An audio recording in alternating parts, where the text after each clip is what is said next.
Continue now at the top of Daf Chaf Daled and Veza Meseches Sukkah. This is Sukkah Daf 24b. On the previous summit, the Gemara gave two reasons why it's a problem using an animal as one of the walls of the Sukkah. The first reason was because the animal is held up by its own air, by its own breath, because it's a living animal. That's not called a mechitza. A mechitza is something that has to be able to stand without that kind of assistance.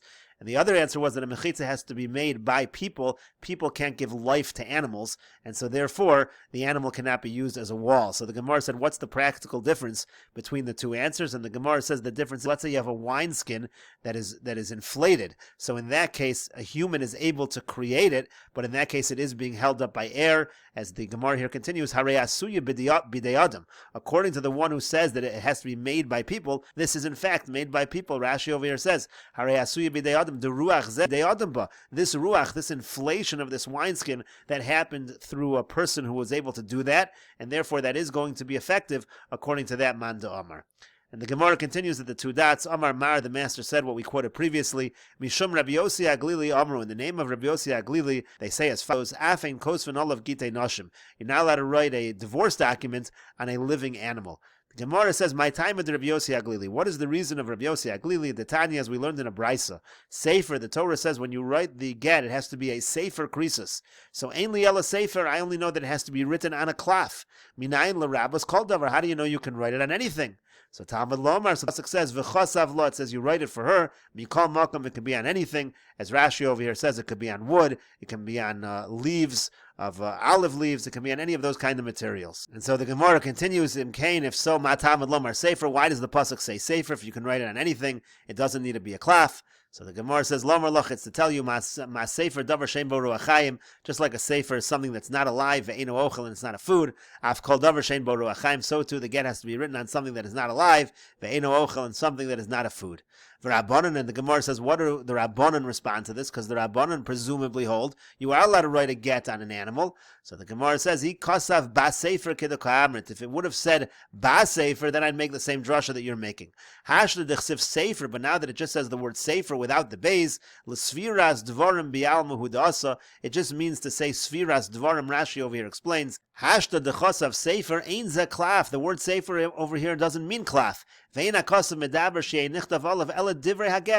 pasuk means to say is that on whatever you're writing, you have to write the words of the get. Karoi sefer sfiras devarim, krisas devarim, meaning it has to be an account, a telling over of what's happening over here of the divorce. Shu karsun mafridin beineim, the idea being that they're separating, they're creating a separation between the husband and wife. That's all the word sefer over here means. And so the Gemara says, "V'Rabbanan." 1 second. According to that, according to the Rabbanan, "Hai v'chasav my darshi be." What do they need the word v'chasav for? As Rashi over here says, "V'Rabbanan came in the sefer lav klafu." Since the word sefer has nothing to do with klaf, "Hai v'chasav lo lo tzarich l'rabbos kol davar." You don't need the word v'chasav lo to include other materials. You have no reason to limit the materials. That you need to have a pasuk tell you everything's kosher. Sefer doesn't mean klaf anyway, so we know that anything is kosher. So that's why the Gemara is saying, "V'Rabbanan hai v'chasav my darshi be." So what do the Rabbanan do with v'chasav? Hahumi boilu. So they need that pasuk to tell you the following: B'chsiva miskareshes veina miskareshes bekesef. A woman is divorced with ksiva, meaning with a document, and not with money. Because I might have thought, since we find that marriage and divorce are compared, they're written next to each other in the pasuk. It says v'yotza mibeso, she leaves his house. V'holcha v'haisa li'shacher. Rashi explains. It says v'holcha v'haisa, she goes and she remarries another man. So it puts the divorce of the first husband right next to the marriage to the second husband. So they're compared to one another. So I might have thought that they should be compared as follows: Mahavoya bekesef haf yitzia bekesef. Just like a woman gets married with money, so too there can be a divorce with money. Kamash Malan. That's what the pasuk is saying. V'chosav b'chsiva miskareshes. You can only be divorced with writing, with a document, and not with money. Rabbi Yossi Aglili had svarim in Ale. So the Gemara says, how does Rabbi Yossi Aglili know that this is true? How does he know that a woman is only divorced with a document, not with money? Mi sefer krisos nafkale. He learns that out from a different pasuk. It says sefer krisos. It puts the word sefer next to krisos, which means the separation or the cutting off. Sefer kar. So the idea is a sefer, something that is a written document, can create the separation. V'ein davar acher kar. So nothing else can create the separation. V'idach, and so the Gemara says the Rabbanon, what do they do with Sefer Krisos? They use that to say that the Krisos has to be something which is a full separation. There can be nothing binding them together. If there's something continuing to bind them together, that's going to be a problematic divorce. Kidatanya, as we learned in a Braisa, Hareza Gitech al Minas Shelo Tishti Yayin. Let's say a person gives a divorce document to his wife on the condition that you don't drink wine. Or on condition that you never go to your father's house. It's a condition that goes on forever, so in a sense she's always bound to the husband of such a condition.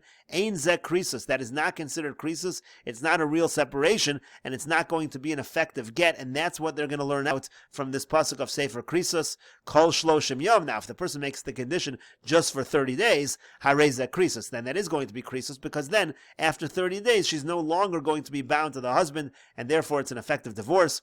V'idach, okay, so that's what the Rabbanan do with Sefer Krisos. Rabbi Yossi Haglili, how does he learn out this idea that she can't be bound to him with certain tanoim with conditions? Kares Krisos nafka.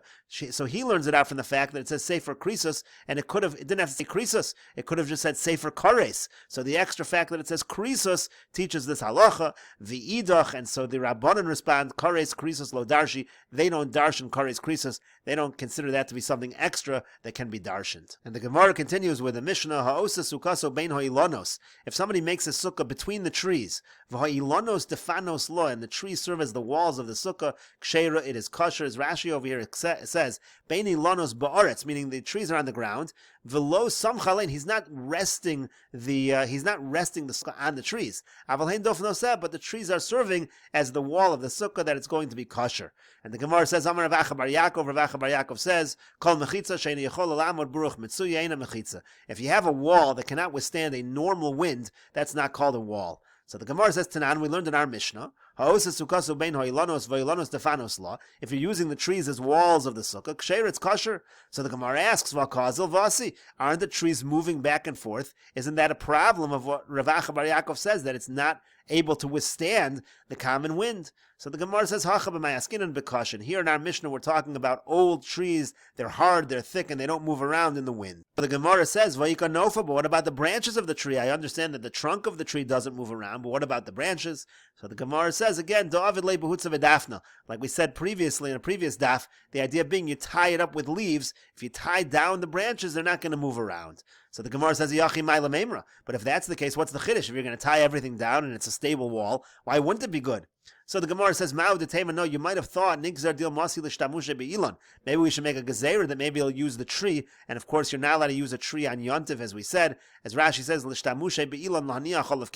maybe he'll put his utensils on the tree, and we should be worried about that. Kamashmal, and that's what the Mishnah is teaching us, we're not concerned. The Gemara continues, Tashma, come in here the following proof. Hayasham ilon ogeder o mechitzas hakonim. If you have over there a tree, or you have over there some kind of a fence, or you have some kind of mechitza made out of reeds, nidon mishum diyumad. That is going to be good as a diyumad. Now Rashi over here says, Hayasham bepase biroskai. This is going on Erevin when we talk about pase biros. Again, when you have the L-shaped walls that surround the wells that are turning this into a Rishus HaYachid to allow the travelers to fill up their water. So, let's say there's a tree that's serving as an am on each side. It's serving as the L-shaped wall. O geder meruba am alam, or some kind of fence. Called geder stam shalavonim, who it's made out of stones. But tzarich she am alam kadei l'chalko l'shtei mechitzas am l'mizrach v'am l'tzafon l'darm. It's going to have to be one amma by one amma in order that you can, in theory, carve it out. So you have two walls in an L shape. Diyumad is beiz amudim. A diyumad is when you have two pillars. Shaya mechitza l'kan, you have that L-shaped wall. Shebekach hakilu chacham alim. That's the leniency that the chachamim have. So the point is, you're using a tree, you're using the stone fence, you're using these reeds. So over here, apparently, you're allowed to use this, and it's something that seems to be able to blow in the wind. So the Gemara says, Hasam Nami, over there also, Misham David Leibahutza V'dafni. You tie it down with leaves, meaning you tie it down, it's not going to blow. It's no proof against Rav Acha bar Yaakov. Gemara brings another proof, Tashma, coming here, Elon HaMesach ala Oretz. If you have a tree that is covering the ground, as Rashi over here says, Hamesach al Aretz Nofo Gadol Mod, meaning it has very large branches. Verosho Hanof Kfufin Saviv al Aretz, the branches come down, almost forming like a canopy on the earth. Imei Nofo Gavoa Min Aretz Shlosha Tvachim, if the branches are not 3 tvachim above the ground, Metaltlin Tachtav, then you're allowed to carry underneath, meaning you use law to say that these are walls and they can create a Rishus HaYachid. So the Gemara says, "Amai, why haka'azol vasi?" Same problem. Isn't this mechitza? Isn't it blowing back and forth? It should be Rav Acha Bar Yaakov. It should be a problem with what Rav Acha Bar Yaakov says, that you're not allowed to have a wall that blows with the common wind. So the Gemara gives the same answer. Hasamnami David lebutza v'dafna. Over there also, you tie it down with leaves. You make it that it's not going to blow. That's why it's not going to be a problem. So the Gemara says, if you tie it down, so then you should be able to carry around the whole entire area. As Rashi over here says, as large as the tree is, you should carry. Why did Rav Huna say, Rav Huna makes certain limitations on how much you can carry. The Gemara says, why does Rav Huna braid Rav Yoshua say, that there's a limitation in your carrying? And we'll continue with this discussion in the next video on Daf Chaf Hey Amud Aleph.